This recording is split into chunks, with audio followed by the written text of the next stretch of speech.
YouTube, it's Rich. Today we're here to look at a brand new camera they got. This is the FujiFilm HS30 EXR. Sorry about the intro, guys. This is Rich. This is a new video that I got, and I hope that you like it. Today we're going to be unboxing, actually, not reviewing yet, guys. Today we're going to be unboxing the FujiFilm. This is the first FujiFilm I've ever owned. It's the FinePix HS30 EXR. This is one of those cameras that bridges the gap between a point and shoot and a DSLR. So these type of cameras, they usually incorporate a lot of megapixels, a lot of zoom, and they usually have DSLR-like bodies. And this camera has all of those features and more. So that's what really attracted me to it. And plus the price is really good. This camera retails for 430 bucks. Right now on Amazon, it's on sale for 300 bucks, which is a great price for this type of camera. And this is actually the what's it called? The camera kit. Yeah. And this comes with a 8GB SDHC card, class 4 card, which is a little bit slow, but what you gonna do? And a camera case. So on the right side of the box, you can just see here's the camera case. Focus. There's a camera case, and here's the card. It is a Fujifilm card, which I've never seen one of those before, but it says high capacity, whatever, and you can see portable, whatever. But let's just get into the box. The camera has a 3-inch screen. It is a really nice movable screen. It's 460 dots, which is actually pretty good for this type of camera. All the other cameras that are in this type of range, that are closest camera, cost about 130 bucks more, which is pretty amazing for what Fujifilm can do for this type of price. Sorry about that, guys. Really sorry about that. Tripod just was not working out for a second. And you can see here some of the main attractions about the lens itself. It's a wide-angle lens. It's manual focus and manual optical zoom, but you can get autofocus right here. You can see. Yeah. And here's the camera. It has a viewfinder. The viewfinder has 920 dots, which is really nice, and it's a really nice viewfinder. This is my first time looking at this camera. No, it's actually not my first time. I just took out all the stupid plastic and wrapping paper that was there before, because that'll make a lot of noise, and it would be really annoying for you guys not to hear my voice at all, even though some of you guys don't like my voice. Sorry if I'm talking a little bit loud, but I'm really excited to open this camera. Here are some of the specs. Other specs, actually. Here you can see. Come on, camera. Come on, camera. There we go. God damn it. It's high-speed performance, ready to shoot in 1.3 seconds after power-up. Requires only 0.17 seconds to achieve full sharp focus. Ready to take the next shot after a mere 0.8 seconds. High-speed continuous shooting up to 11 frames a second, but this is what you're going to do. You're going to shoot 8 frames a second at full resolution, because that's what you want to do. You want to be smart. Here it talks about the sensor. It's a CMOS sensor, which is a DSLR-like sensor. Chooses high resolution, high sensitivity.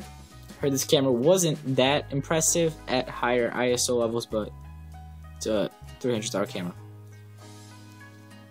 and it's great for the price. And it has dynamic white range depending on the scene. It has image stabilization and anti-blur. Got this from Costco. I personally bought this camera from Costco for 250 bucks. Even though it's on Amazon for 300, but the Costco deal does end on January 31st of 2013.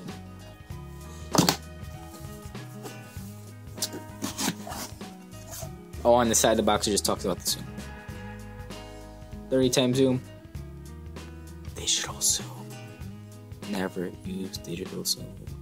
It does say that camera and accessories are made in Taiwan or China. Camera is made in China, but the parts of the camera do come from Japan. So just think about that. It's not anything crappy, just made in China. The parts inside the camera do actually come from Japan. So here's the case. When you do get the camera at first, it does come wrapped in plastic, but it's all crappy and stuff. Here's a little pocket. And this is where the strap is.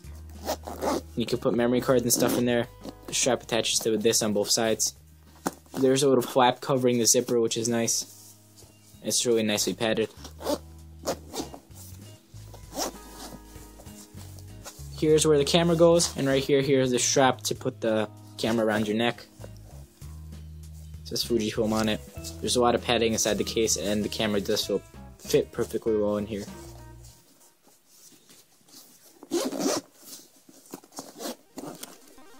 Really nice case. Here is the charging cable. High quality. Here's the dock where you put the battery.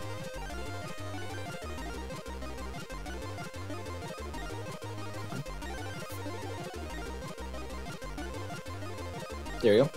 Fujifilm battery charger. You can see it displays a light when it's charging, when it's fully charged. You can see the battery on this camera is pretty big.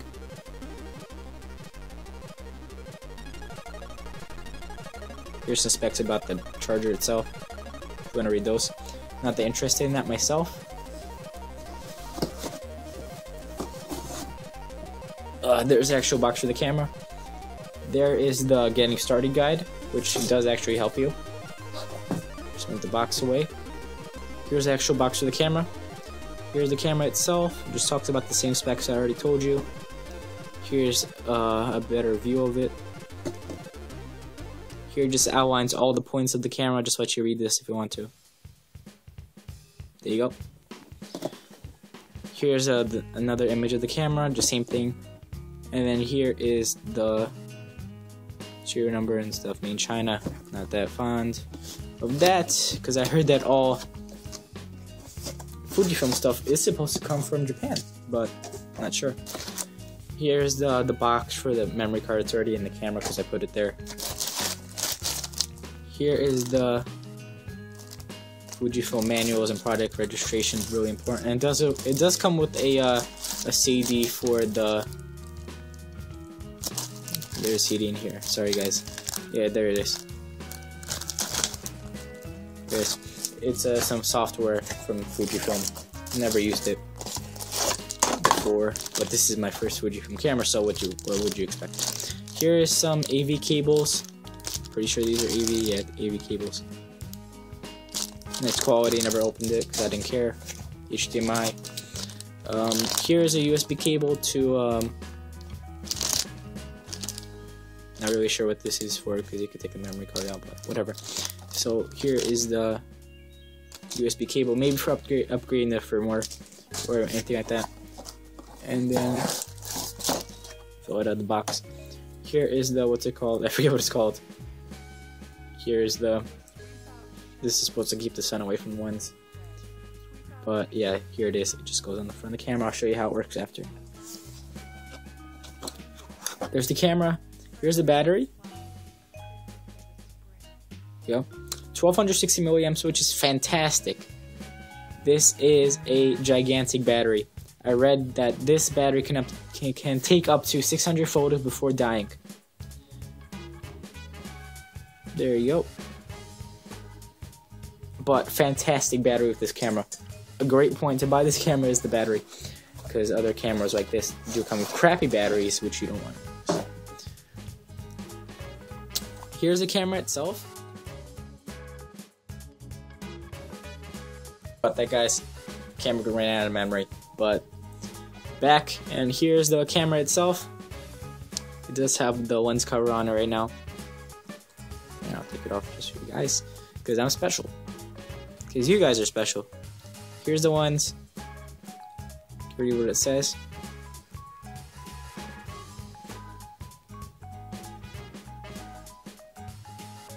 Looks really nice. There's some dust on it. I pretty much have to clean that later. Can you get that back on? There you go. So this is where the SD card goes in.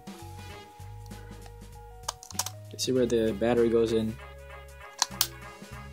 Tripod mount, made in China. Screen does move. Really nice. Here's the viewfinder. There's a hot shoe to put some flash if you wanted to. It is a manual flash. Take it out. Nice flash. You could put a lot bigger one in there if you wanted to.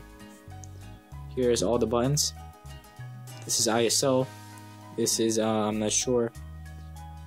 This is, you could select what kind of focus you want: manual, single focus, or continuous focus. You could change the type of autofocus here. This is your white balance. This opens up. You could just read what's in here. EV out, HDMI, USB and HDMI. It's a mini HDMI. It's a mini USB, I'm pretty sure, and a AV out to put your AV cables if you want to, but it would be crazy because you could just use an HDMI cable. This is red. It might come up orange in the camera, but it's red. This is to change in between the viewfinder and the LCD. It does have a sensor right here, and if you do put your eye up close to it, it does change the viewfinder, and this does turn off. This is to tweak it if you have glasses or anything like that. This is to select different modes. If you want to put it on auto or manual, custom, whatever. A bunch of different modes. This is to change the dynamic range and your shutter speed and that kind of stuff. This is the white balance. This is the continuous shooting up to 11 frames, but just gonna use up to 8 if you want high resolution. The lens itself is 30 times zoom. It's 24 to 720 millimeters. It does come up like a tower, and there it is, fully extended.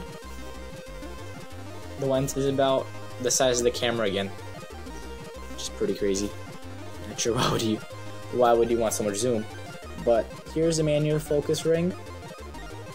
It is really smooth, which is really nice, and this is pretty smooth, but it does make a little bit of noise when you shake it. I don't know why, but this is moving for some reason. Maybe for image stabilization, something like that, but I've never seen this before, and it does worry me a little bit, but that's about it. Here is the little circle thing for you to go to your menu, do your macro, do your flash, do your weight before you take a picture. This is your function. This is your go to trash.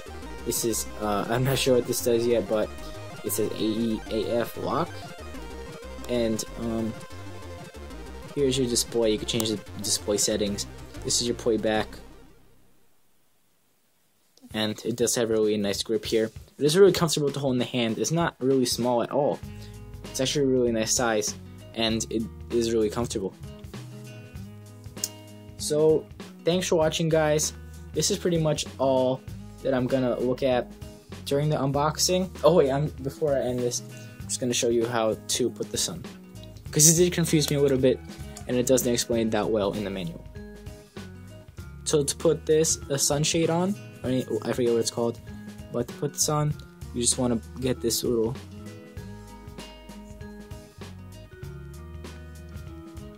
FujiFilm symbol. You want to put it on this side of the camera. Oops. That is what got me the first time. But here you can see you twist it a little bit and it latches onto it, and then you press it in and it does lock in. To take it off, all you do is do that. And there you go. And make sure to put the lens cover back on. Don't want to get any dust or any scratches onto the lens, because that'd be really crappy. Screw myself over. And thanks for watching, guys. That's about it with this video. And bye, guys. If you like the video, just subscribe to me if you want to watch some more videos. I am pretty sure I'm going to post 2 videos today, which is great if you guys want to watch them. And thanks for watching, guys. If you like the video, please favorite it or like it or comment on it, because that really does help me out. and I do want to expand this channel a little bit more. Sorry for not making videos in a really long time, guys, but I am really busy with school. It is really crazy with school right now and everything like that. But thanks for sticking around, and thanks for all you guys that watch my videos, and see you guys.